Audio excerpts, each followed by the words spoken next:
الحمد لله رب العالمين والصلاة والسلام على أشرف الأنبياء والمرسلين نبينا محمد وعلى آله وصحبه أجمعين أما بعد. Welcome to another episode of Peace Be Upon You. Today I will be talking about the issue of anger and anger management and how the Muslim deals with this emotion of anger. And no doubt we see that even in modern society, which exists and provides so many comforts and tries to make things easy on people, we find that the issue of anger management is still a very problematic emotion to deal with. We have phrases like anger management, road rage. We see every once in a while someone goes into a school or university angry with others in that institution and shoot the place up and kill people. So anger is something that people deal with today on a daily basis. And the Muslim also has to deal with anger, but alhamdulillah, Allah Azza wa Jal has given us guidance in the Quran and in the authentic Sunnah of His Messenger Sallallahu Alaihi Wasallam that teaches us how to deal with the issue of anger. It is not that an individual will never get angry, because there are things that we will not be able to control getting angry over. There are many things that happen around us in our surroundings that cause a person to be upset or angry. However, the Muslim has to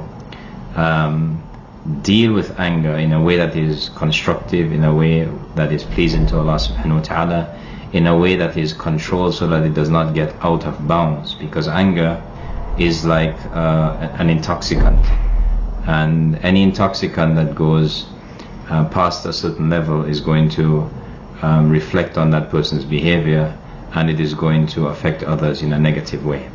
So Allah Azza wa Jal mentioned in the Holy Quran, a particular verse that comes to mind is a verse in Surah Ali Imran, verse number 134, where Allah Tabarak wa Ta'ala talks about the muhsineen.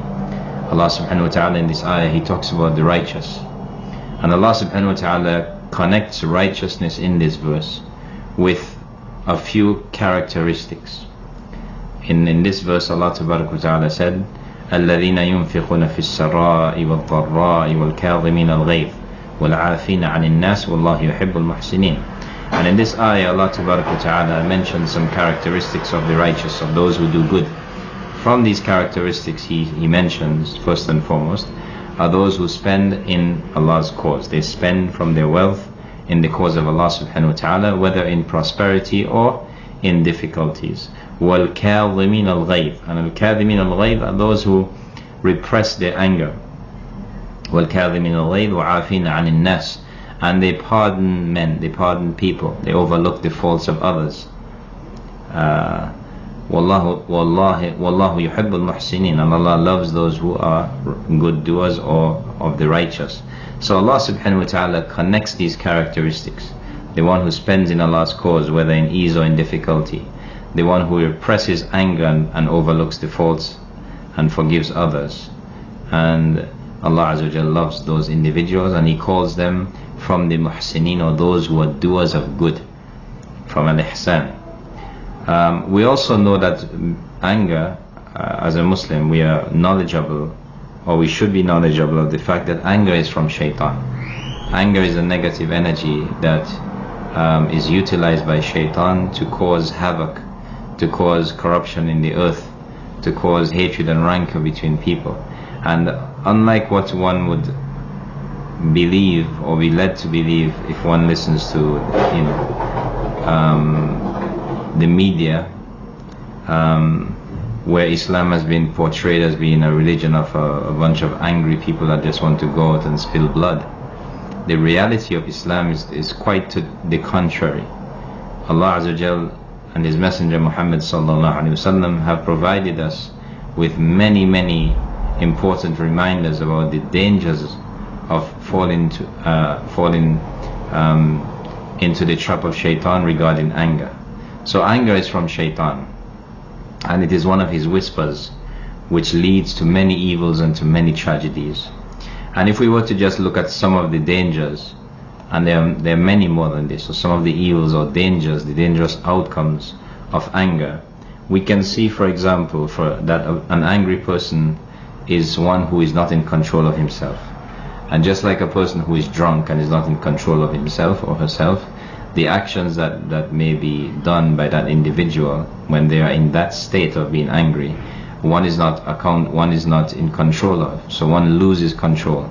And losing control of one's faculties is something that is condemned in Al-Islam, because of the evil that can come out of that by a person's actions that he is not cognizant of, not aware of. And just like intoxicants are prohibited in Al-Islam, then anger, severe anger, is also prohibited because of the fact that it can lead someone to do something that he will not be proud of, or that he will regret later on. So the angry person can lose control of himself. Also, a person who is angry can cause injury to others by hitting them, by injuring them, or even killing them. An angry person can destroy people's property. An angry person could say something that he or she may regret later on. How many times have we seen people doing this? They say things in a state of anger, and later on they regret what they had said, and it was too late to take it back. An angry person, a man who is angry, for example, could divorce his wife in a state of anger, in a fit of anger, and then regret that later on. Not to mention the fact that anger leads to the damage and affects a person's health. So one can be, for example, can reach to a level where in great anger, he or she may have a rise in their blood pressure. They could have abnormal heartbeat, for example, hyperventilation, problems in breathing, and this can even lead to having a heart attack, and it can lead to some prolonged diseases such as diabetes, etc. So anger from a health perspective is also something that is negative. Now Islam categorizes anger into different categories. There are different types of anger, and we can say in general that anger is of three general types. One type of anger is the anger whereby a person is angry and he reaches to such a level of anger that he is not aware, or she is not aware of what they are doing. And this is similar to a person who has lost their faculties of reason. The person, for example, who is described as being insane. The person who reaches to that level of anger is like the insane person. So a person, for example, in that state, if he reaches to that state of anger where he is not in touch, where he is not aware or not in control of his faculties, if a person reaches to that level of anger and he divorces his wife, then according to the consensus of the scholars, that divorce does not take place, because that person was in a state of being like the person who is majnoon, or being insane. The second level of anger is whereby a person is very angry, but he or she is still aware of what they're doing. But that level of anger can make the man, for example, say a word which indicates divorce, but he did not really mean that. There are two opinions about this. One of them is that it does take place, and the other one, which is the more famous opinion, is that it does not take place. Because when a person is angry, but they are still, but they are aware, they are angry, but they have some awareness of what they're doing, and they pronounce a word of divorce, then that divorce does not take place according to one of the two scholarly opinions. The third level of anger is the ordinary type of anger which many people face on a daily basis. It is not a very intense kind of anger, and in that case, if a person pronounces divorce, if a man divorces his wife while he is just angry and upset, in that case divorce does take place according to the majority of the scholars. And this is an important topic that is discussed. In fact, Ibn Qayyim rahimahullah has a whole book on this topic about the divorce of the angry person and whether that divorce is valid or not. Scholars, for example, like Imam Ahmad, Imam Abu Dawood, Ibn Majah, they narrated a hadith from Aisha radiallahu ta'ala anha, where she said that the Prophet sallallahu alaihi wasallam said, "La talaqa wa la itaqa fi ighlaq." La talaqa wa la itaqa fi ighlaq. That there is no divorce and there is no manumission, that is freeing a slave, in the event of ighlaq. And ighlaq here, according to the majority of the scholars, it means compulsion or anger, that is intense anger. So what that means is that if a person is in a state of very intense anger, and his anger made him unaware of what he was saying, he is like the one who is unconscious, insane, or even drunk because of that. So divorce does not take place in this situation if he is not aware of what he is doing and cannot control his words or actions because of the level and the intensity of the anger that he feels. And in that case, the scholars have said that the divorce does not take place. And this is a very important mas'ala or issue in the books of fiqh that is discussed about talaq al-ghadban, or the divorce of the angry person. When it comes to anger as it relates to the danger of speaking, because many people think, as we mentioned, about the harms and the dangers of anger, we have to also remember that anger is not limited to things such as physical acts, but anger is also connected to a person's words. And there are many ahadith that remind us about the weight and the importance that Islam places on people's words. Many would think that words are something harmless. They say it's just words, etc. In Islam, words are taken very seriously.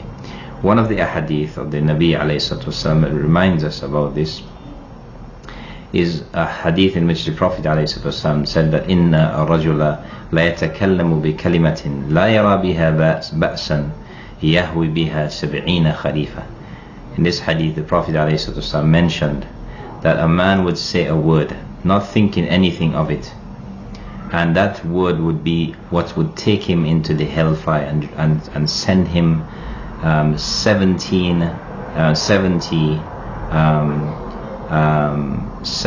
depths of the hellfire. So in other words, it would send that person into a very deep part of hellfire by simply speaking a word that he did not pay any attention to, thinking that it was something that was small. In another hadith, the Prophet ﷺ said, and this hadith was collected by Imam Ahmad in his Musnad, the Prophet ﷺ said, "Man hafidha ma bayna fuqmayhi wa farjahu dakhala al-jannah." In this hadith, the Prophet ﷺ said that whoever guards what is between his jawbone, that is his tongue, what is between his jaws, that is his tongue, and his private parts, and his legs, that is his private parts, then he will enter into paradise. Another hadith that was narrated by Mu'adh ibn Jabal radiallahu ta'ala an, he mentions that he was with the Prophet sallallahu alaihi wasallam on a journey, and he mentions here that when I was on that journey with the Nabi sallallahu alaihi wasallam, I came close to him and we were moving, and I said, "O Messenger of Allah, tell me an action that will allow me to enter into the hellfire, and it will keep me far away from the hellfire, that will allow me to enter into paradise, and will keep me far away from the hellfire." And he said, sallallahu alaihi wasallam, "You have asked for something that is great, but it is easy for the one for whom Allah makes it easy." And this is a reminder to us that Allah subhanahu wa ta'ala makes certain actions easy on certain individuals. We see many people, for example, that are not even Muslims, and they're charitable, they're kind, etc. This is just something that Allah places in the hearts of different individuals. So Allah makes certain actions easy for people. One man is generous with his money, he likes to give. Another person is extremely stingy, he holds back. One person finds it easy to pray, and he gets up in the night and he prays a lot of voluntary does a lot of voluntary acts of worship like prayer, and prayer is easy for him. And others find it very difficult to get up even to pray Fajr. Another person, for example, finds it easy to fast, and there are people that have very difficult, they find it very difficult to fast. So Allah Azza wa Jal makes certain things easy for different individuals, and that is why worship is not limited to one particular type. But Allah Azza wa Jal varies the acts that are pleasing to Him, so that different individuals who He has made it easy for may be able to attain His pleasure by doing a particular type of worship. So the Prophet ﷺ said that it is easy for the one whom Allah has made it easy. And he said to Mu'adh ibn Jabal radiallahu ta'ala an, worship Allah and do not associate anything in worship with Him. Establish the prayer, pay charity, fast Ramadan, and perform Hajj. In other words, the 5 pillars of Islam. And then he said, shall I not tell you of the means of goodness?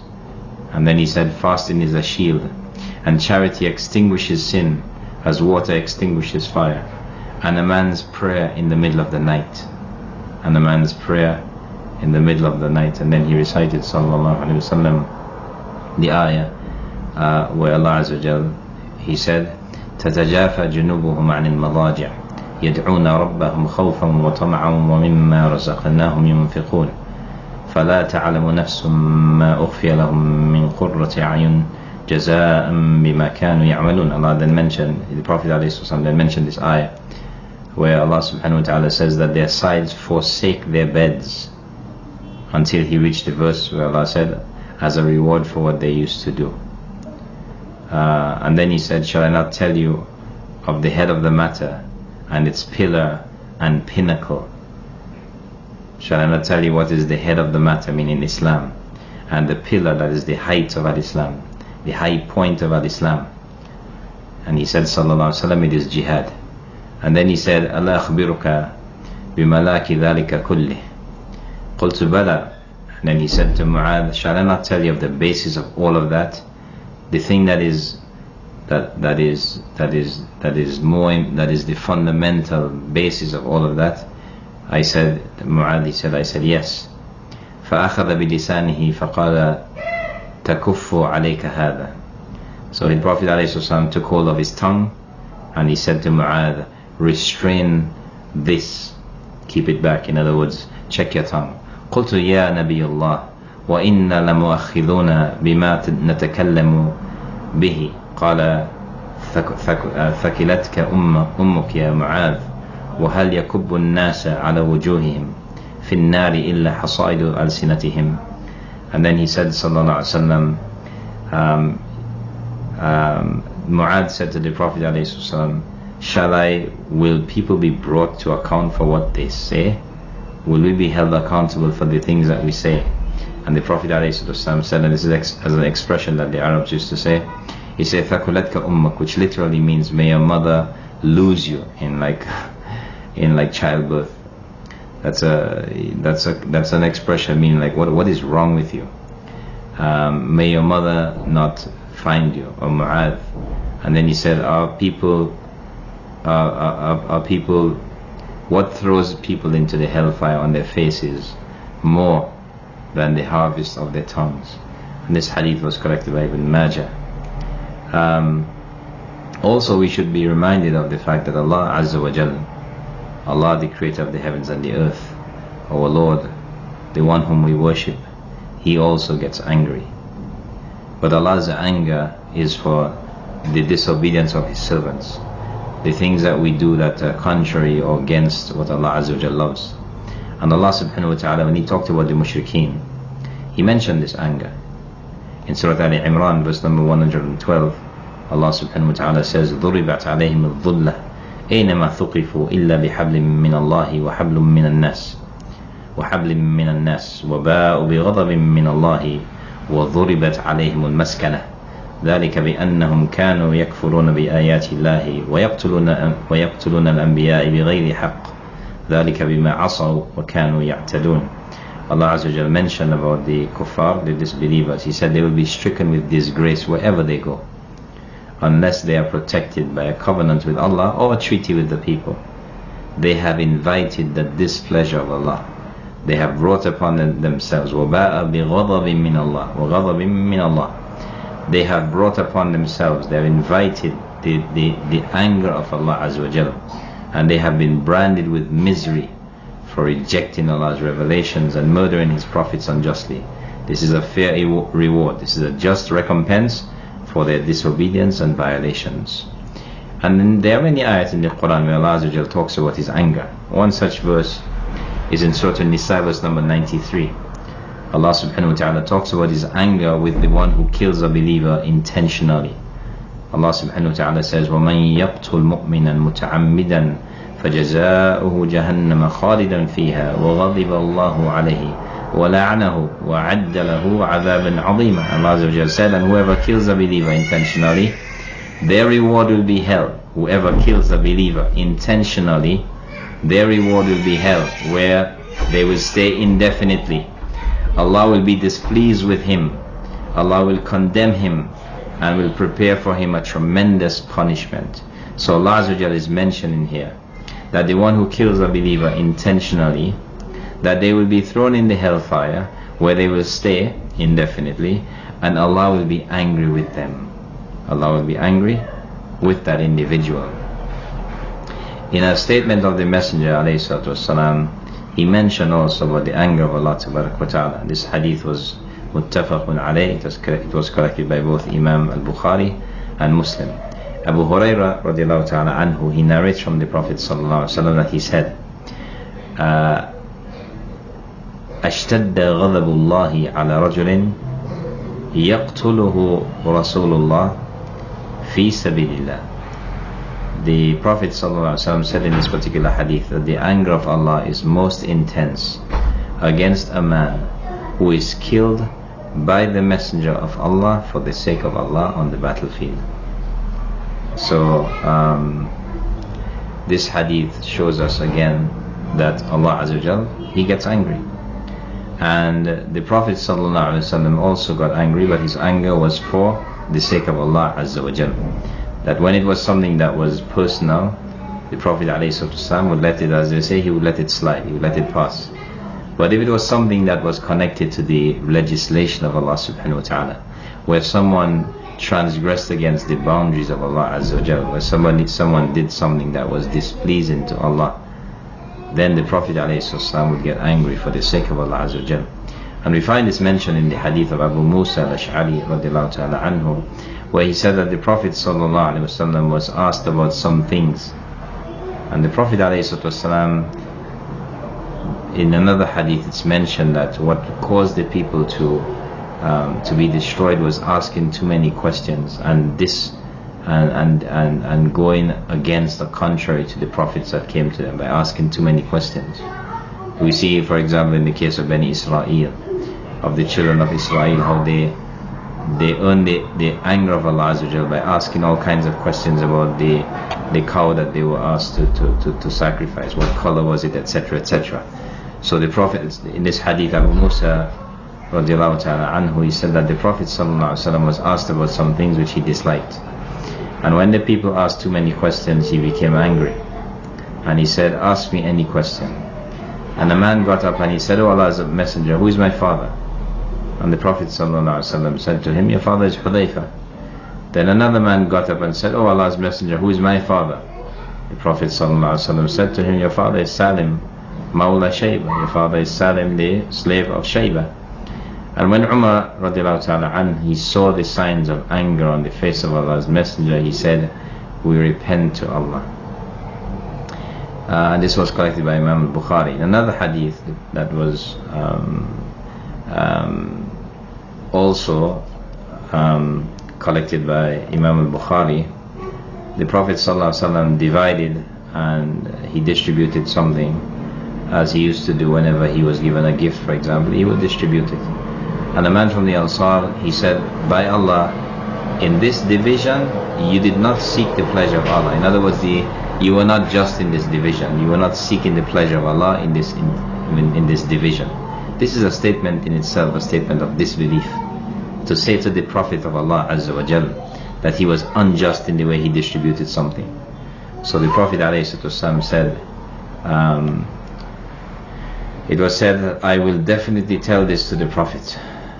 So the narrator of the hadith, I believe this is Abdullah ibn Umar, he said, so I went to him while he was sitting with his companions and told him what had happened secretly.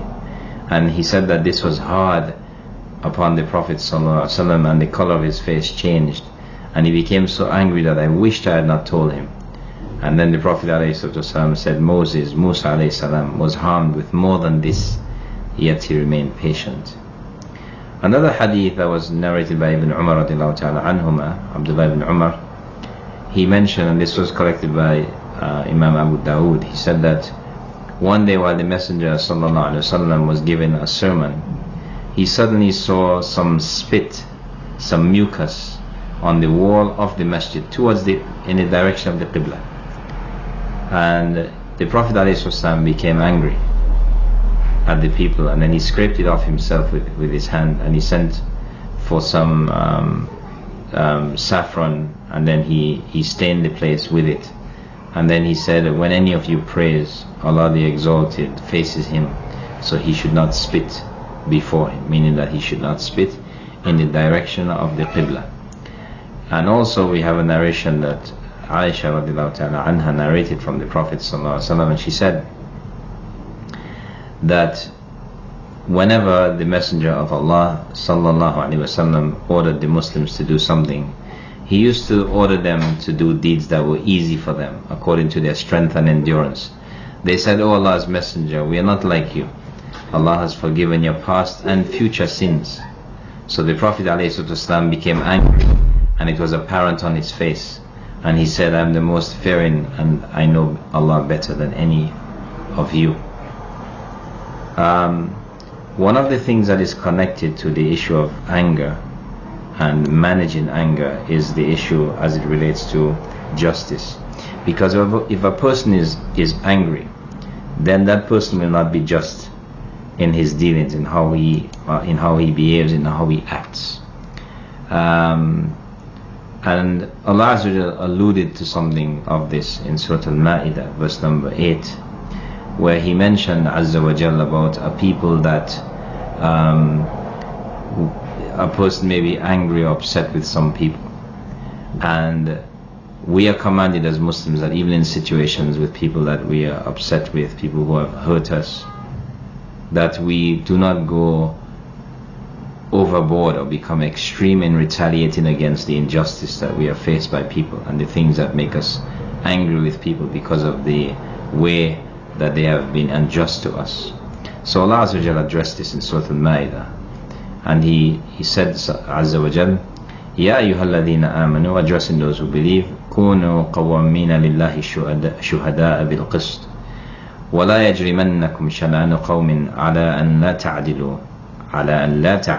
i'dilu, huwa aqrabu lit-taqwa, wattaqullah, inna Allaha khabirun bima ta'malun. Allah Azza wa Jalla said, O believers, stand firm for Allah and be a true witness, and do not let the hatred that you feel towards the people lead you to injustice.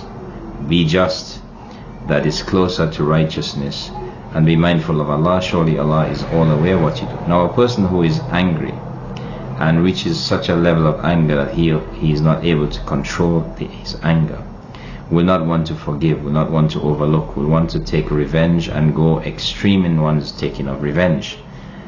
And we see this all the time.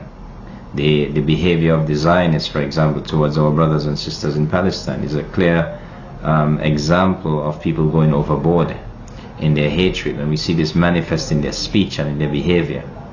So this is something that is contrary to Islam. Allah Azza wa Jalla has instructed us that even if we face hostility from our people, we are not to go overboard in our retaliation towards them, but we are supposed to be just and balanced in how we deal with them in a manner that is equitable.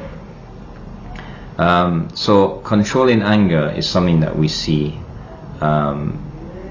mentioned in the Quran and in the Sunnah of the Prophet ﷺ in many places. We see many examples and many guidelines that were given to us by the Prophet ﷺ regarding the issue of how we deal and how we manage anger. One particular hadith that comes to mind is the hadith of Abu Huraira, narrated from the Prophet ﷺ, and this is found in the Sahih of Imam al-Bukhari, and Ibn Hajar al-Asqalani, he explains it in Fath al-Bari.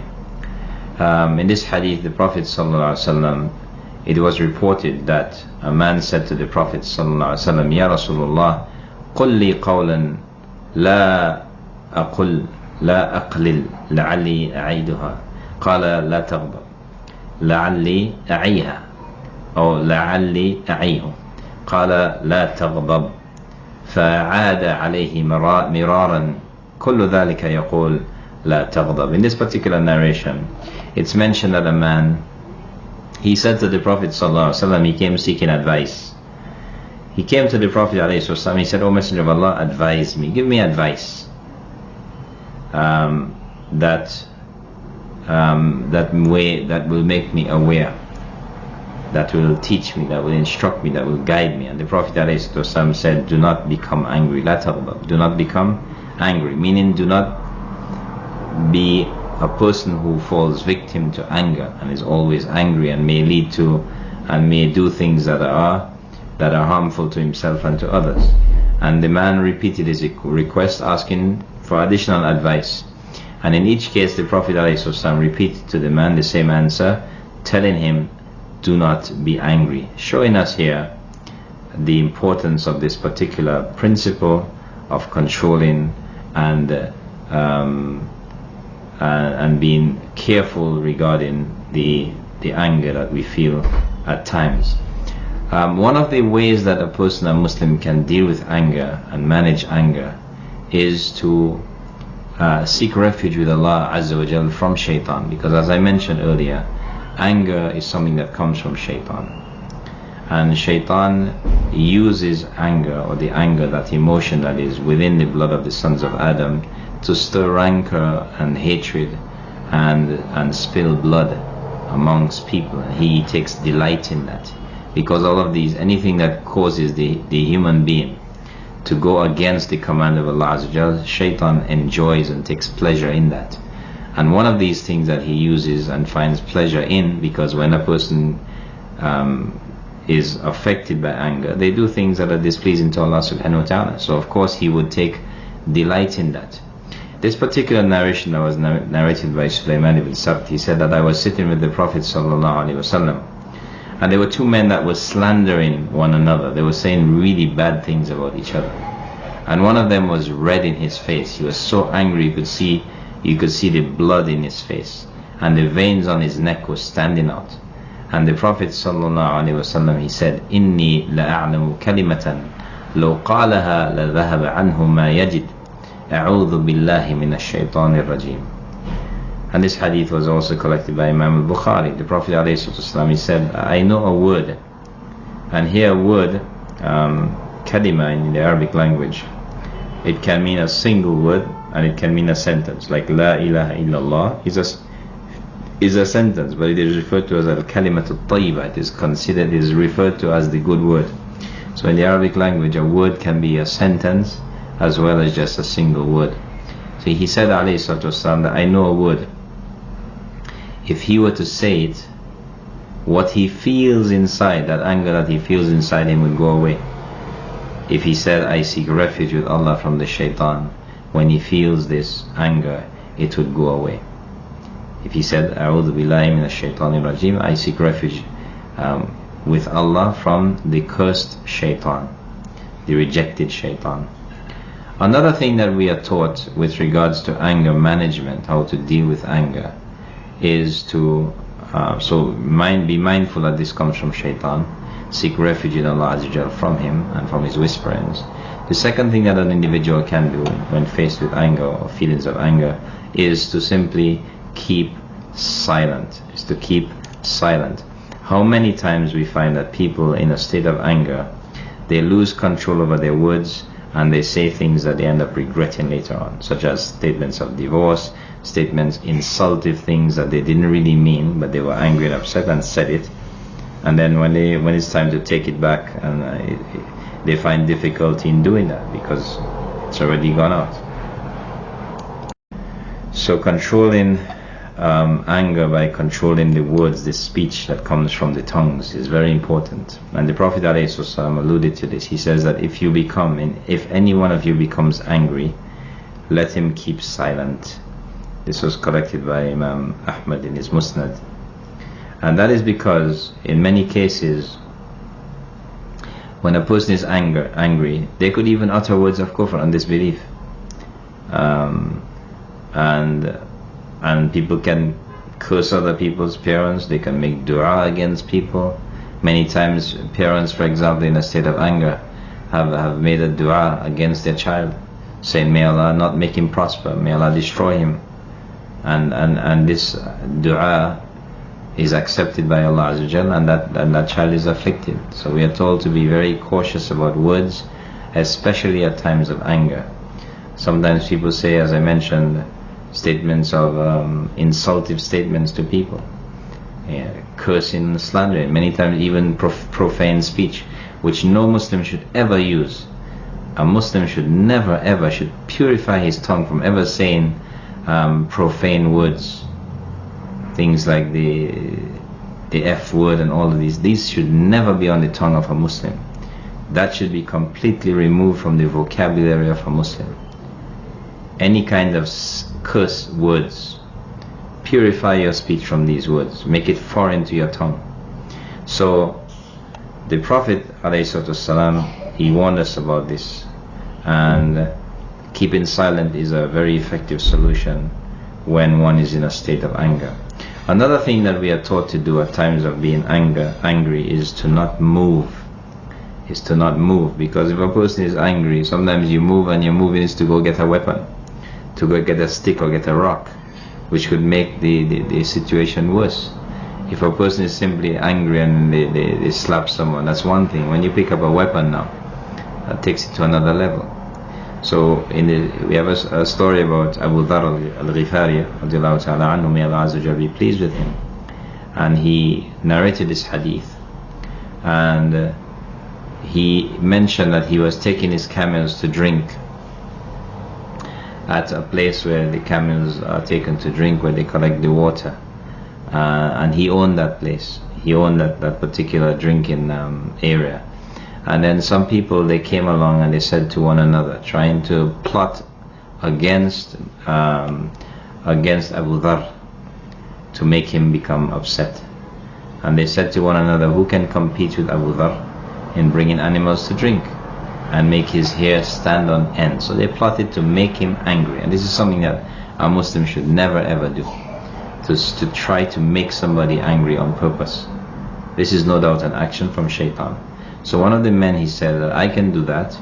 So he brought his animals and he was competing. When you say competing here, it means that imagine that you are at a watering place for camels, for example, and there's a small amount of water available, or maybe it's in a very small container, and people are coming with these huge animals and they're competing to try to get their animals to drink.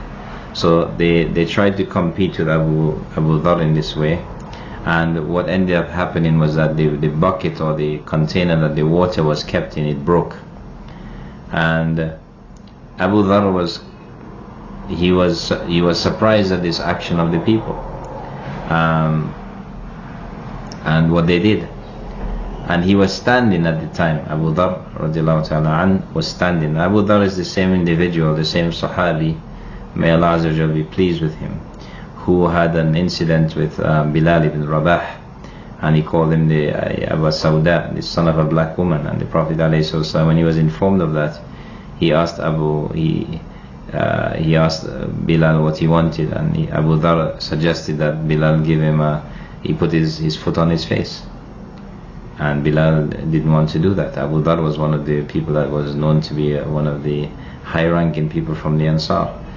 So Abu Dharr, he was standing and then he sat down, and after sitting down he laid down, and someone asked him, oh Abu Dharr, why did you sit down and then lie down? And he said that the Messenger of Allah sallallahu alayhi wa sallam, he said, إِذَا غَضَبَ أَحَدُكُمْ وَهُوَ قَائِمٌ فَلْيَجْلِسْ فَإِنْ ذَهَبَ عَنْهُ الْغَضَبُ وَإِلَّا فَلْيَضْطَجِعْ. So in this particular narration, Abu Dharr, he mentioned here something that he heard from the Nabi sallallahu alaihi wasallam. He said that if any of you, that the Prophet ﷺ said, if any one of you becomes angry and he's standing, then let him sit down, so his anger will go away. If it does not go away, let him lie down. So this shows you again the level of the tatbiq and application that the companions had regarding the sunnah of the Prophet ﷺ. They were not like many of us today who hear something coming to us, we hear a command from the Nabi ﷺ, and we continue to not do what he commanded us to do, or to go against what he commanded us to do. or to go against what he prohibited us from doing. In another narration that Imam Ahmad narrated, he said that the man said, I thought about what the Prophet ﷺ, that the man, this is an addition to the previous hadith, that same individual who asked Abu Dhar about why he sat down and then lied down, he said that I thought about what the Prophet ﷺ said, and I realized that anger combines all kinds of evil. That anger commands all kinds of evil. And there was in one of the shuruh, or the commentaries of this particular hadith, it mentions that the one who is standing, as I mentioned, is in a position to strike or to hit, while the one who is sitting down is less able to do that. Imagine if you have a stick or you want to hit somebody. If you're sitting down, you're less likely to do that. And if you lie down, then it's even more impossible, more difficult to do that. So the Prophet ﷺ told the angry person to sit down and lie down, so that he would not do something that he would later regret.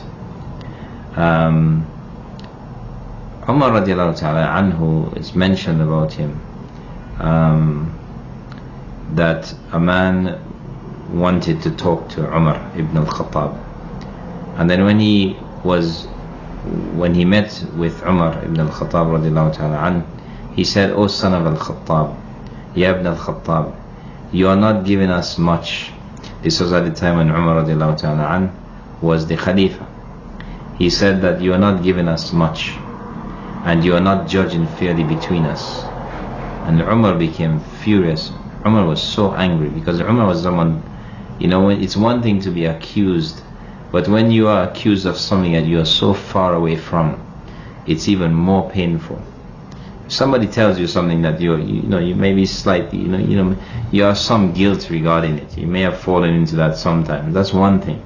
But to be accused of something that you're completely innocent of is more painful. So Umar was angry, and he was about to. Umar didn't play with those things. Umar was going to attack that man. So one of the companions, whose name was Hur ibn al-Qais, he said, Ya Amir al-Mu'mineen. And that was at the time when Umar was the Khalifa, and even before Umar was the Khalifa radiallahu ta'ala, Umar didn't care about people that oppressed him or oppressed Islam. He would take on anyone. But imagine now being the Khalifa, and he never abused his power, but it just reminds us that he had nothing to fear from this individual. And it was said, and so this makes the case even stronger for Umar radiallahu ta'ala anhu. So Hur ibn Qais, who was present, he saw how angry Umar ibn al-Khattab radiallahu ta'ala anhu had become. He reminded Umar, he said, Allah said to his Prophet sallallahu alaihi wasallam, خُذِ الْعَفْوَ وَأْمُرْ بِالْعُرْفِ وَأَعْرِضْ عَنِ الْجَاهِلِينَ. In Surah Al-A'raf, verse number 199, Allah Azza wa Jalla said, show forgiveness, enjoin what is good, and turn away from the foolish. And he said, this man is one of the foolish. By Allah, Umar could go no further after Al-Hur had recited this ayah to him, and he was a man who was careful to adhere to the book of Allah. Beautiful report that teaches us about taking advice and controlling anger. And we see this manifest in none other than the illustrious companion Umar ibn al-Khattab, may Allah Azza wa Jalla be pleased with him. Now, another thing that we can utilize in helping to control anger is to remember that there is a reward. Just like there is a reward for people being patient with calamities, there is also a reward for a person being in control or controlling the feelings of anger that might come to them. And in a hadith that Abu Darda reported, he said, قلت يا رسول الله دلني على عمل يدخلني الجنة قال صلى الله عليه وسلم لا تغضب ولك الجنة. So this is another narration similar to what preceded regarding the Prophet ﷺ advising someone not to get angry. Abu Darda, he said that I said, O Messenger of Allah, tell me about a deed, an action that will admit me into paradise, that will allow me to get into paradise. And the Prophet ﷺ said to him, do not get angry and you will enter paradise. So one of the things that a person can utilize in helping himself or herself to control anger at a time when he or she may be overwhelmed or feeling angry is to remember that by controlling that anger, that you will be admitted by Allah's permission into Jannah. Another hadith that is similar to this is the hadith that was reported by Abu Dawood, and others also narrated this hadith, that the Prophet ﷺ said, whoever controls his anger at the time when he has the means to act upon it, and this is important, that a person has the ability to act upon his anger, he has the advantage, he has the strength and ability to act on the anger that he feels.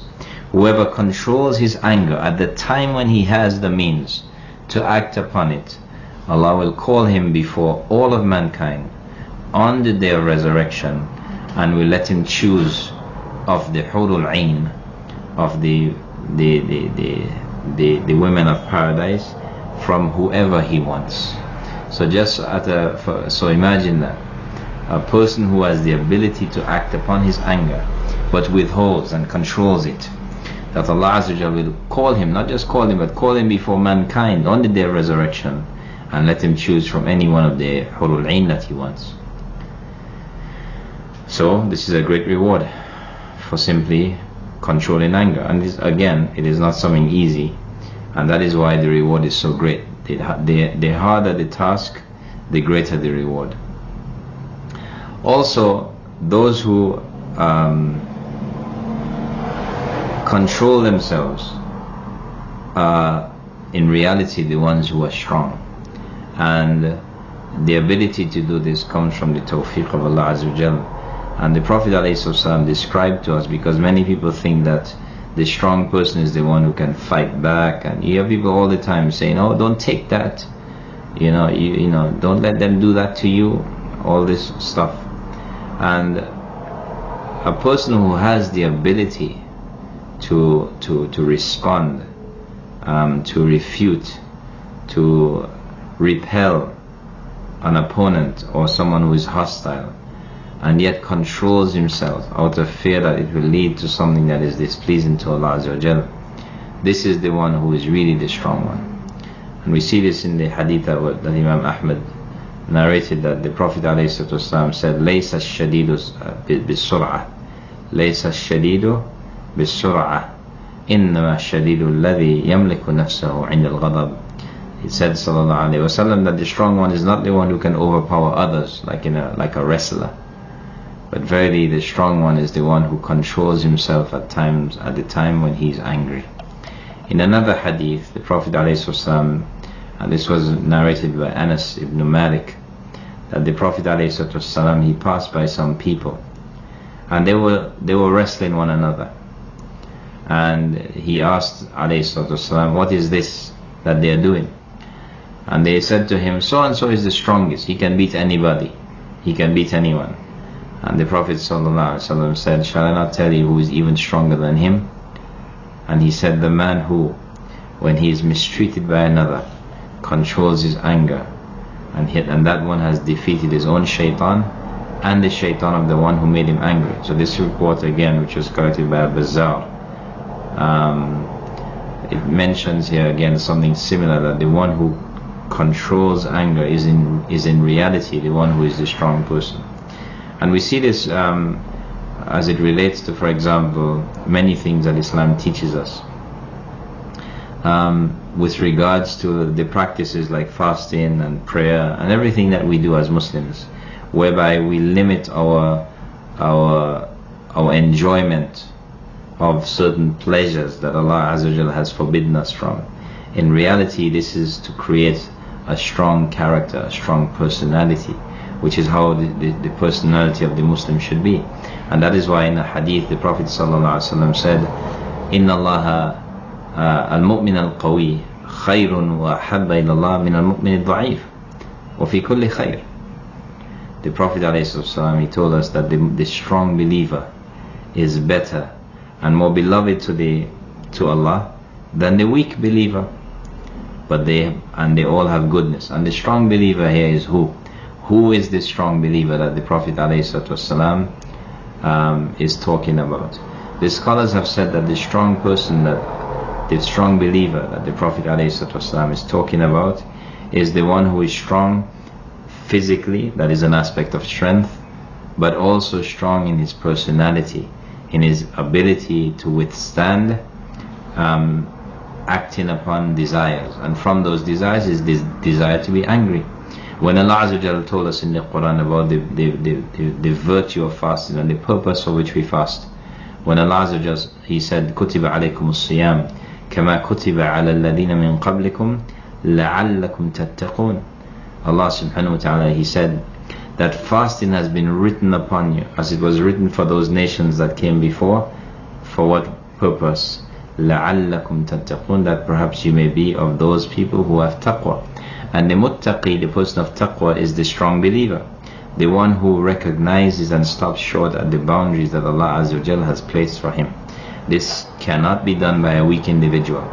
The one who simply acts upon his desires and his whims and fancies is not a strong person.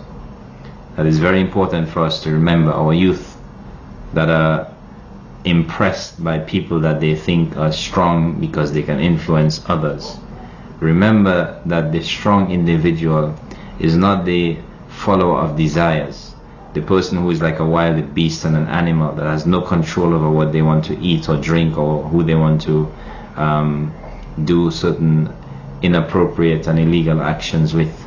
But in reality, the strong individual, like as we see for example in the story of Yusuf alayhi salam, when Yusuf was tempted by the wife of Aziz, a noble woman, right, and beautiful, that was coming and showing her attraction to him, and he said that inni akhafullah, that verily I fear Allah.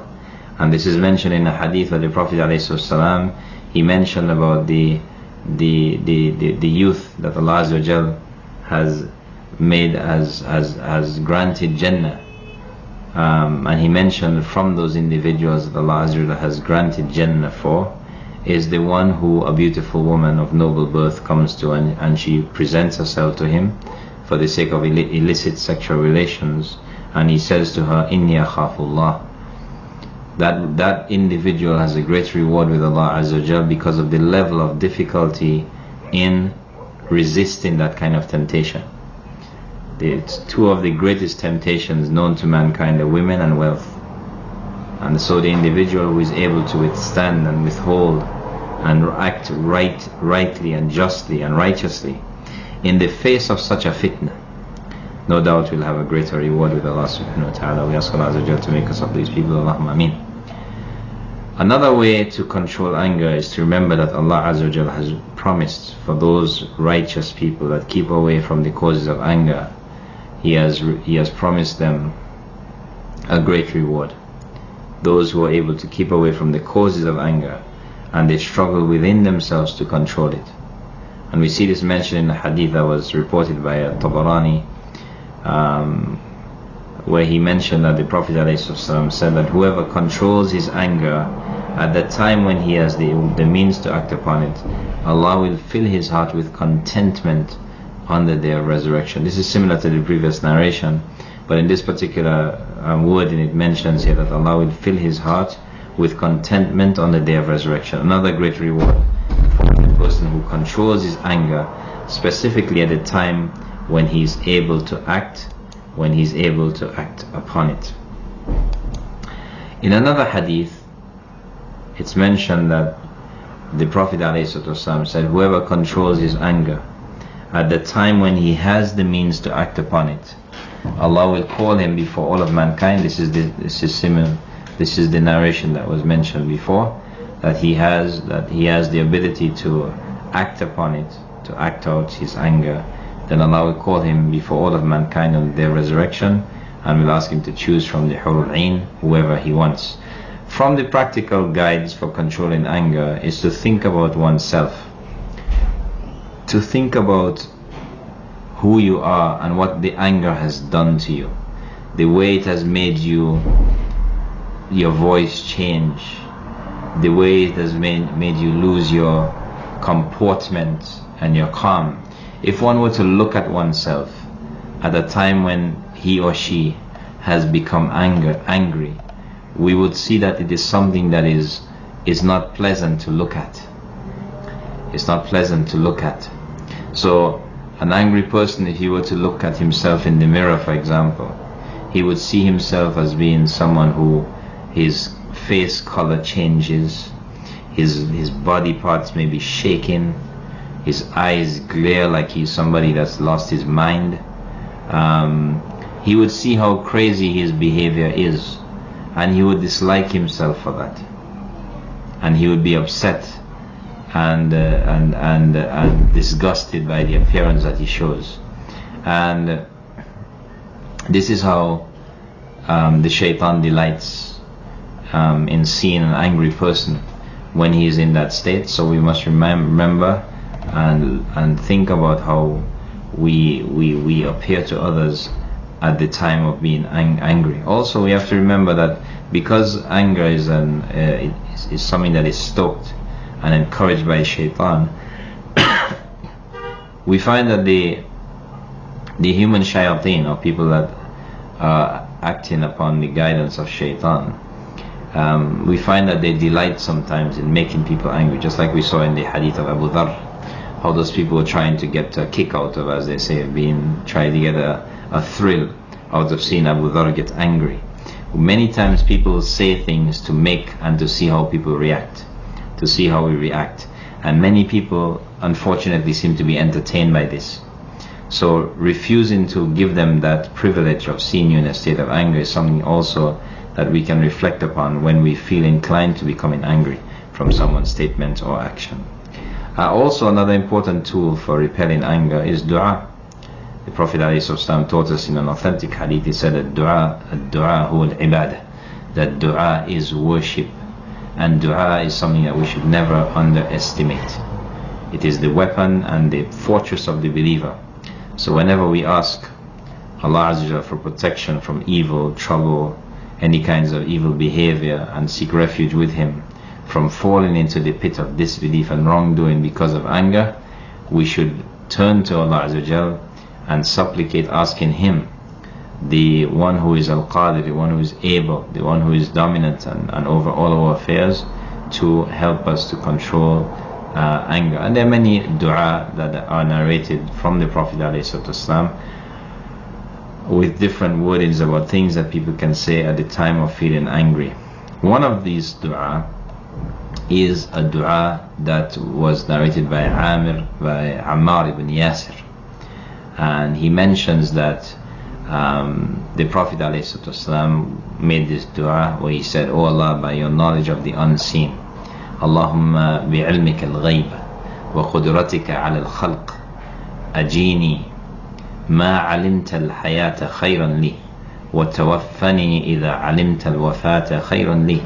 Allahumma inni as'aluka khashyataka fi al-ghayb wa shahadati wa as'aluka kalimat al-haqq wa as'aluka كلمة الحق في الرضا والغضب واسألك القسط في الفقر والغنى واسألك نعيما لا ينفد واسألك قرة عين لا تنقطع واسألك الرضا بعد القضاء واسألك برد العيش بعد الموت واسألك لذة النظر إلى وجهك الكريم والشوق إلى لقائك وغير ضراء في غير ضراء مضرة ولا فتنة مضلة.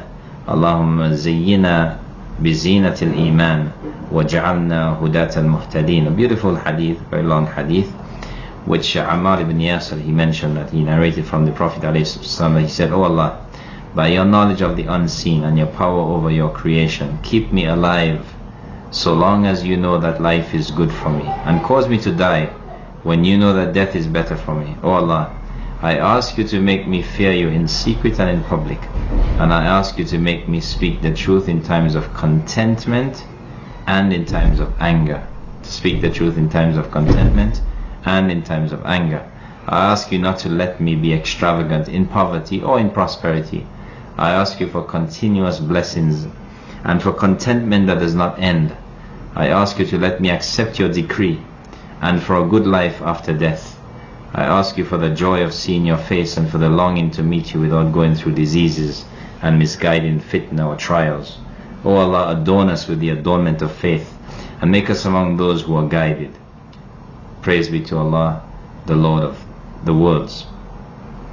And one of the other things that a person can do if he is continued to be plagued by anger is to seek medical help. If none of these things work for an individual, then that individual may have to seek medical help.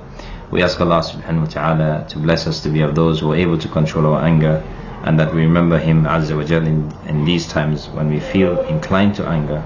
And we ask Allah Azza wa Jal to reward us for being of those who control our anger. هذا والله أعلم وصلى الله على نبينا محمد وعلى آله وصحبه أجمعين والسلام عليكم ورحمة الله وبركاته.